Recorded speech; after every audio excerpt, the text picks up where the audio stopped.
కోసంపూడి విజయ్ కుమార్. నేను ఆంధ్రప్రదేశ్ రాష్ట్ర హక్కుల గురించి, ఆంధ్రప్రదేశ్ ప్రత్యేక హోదా గురించి ఉద్యమం చేపట్టినాను.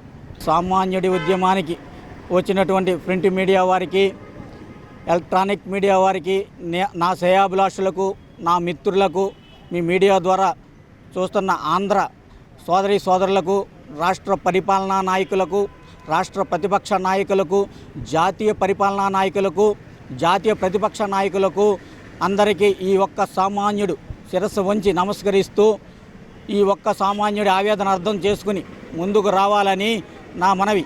అయ్యా, భారత ప్రధానమంత్రి గారు, ఈ దేశంలో 130 కోట్లు పైబడి ఉన్న ప్రజలందరూ మీరు ఇచ్చిన మాటను నెరవేరుస్తారని నమ్మే సామాన్య ప్రజలమయ్యా మేము. మీరు స్వయంగా 2014 సాక్షాత్ శ్రీ వెంకటేశ్వర స్వామి కొలువై ఉన్న తిరుమల తిరుపతి ప్రత్యేక హోదా ఇస్తానని మాట ఇచ్చి ఏపీని విడదీసినప్పుడు దానికి సహకరించిన మీరే ప్రత్యేక హోదా హామీ ఇచ్చి వెళ్ళారయ్యా. ఎన్నికల ముందు మీరు, మీ నాయకులు 5 కాదు 10 సంవత్సరాలు ఇవ్వాలని కూడా అన్నారు.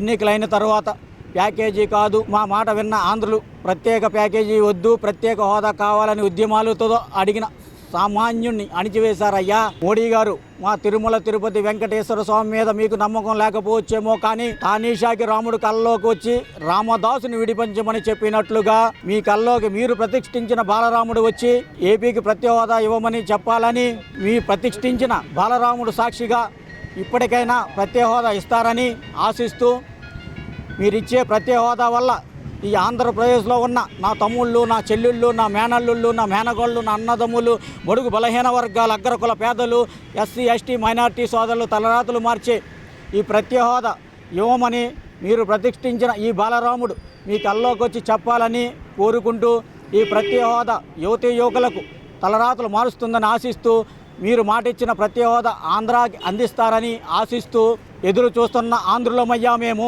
మా మాట తప్పని నాయకుడిగా ఆంధ్ర గుండెల్లోని స్థిరస్థాయిగా నిలవాలని ఆశిస్తూ ప్రాధేయపడుతూ నమస్కరిస్తున్నామయ్యా.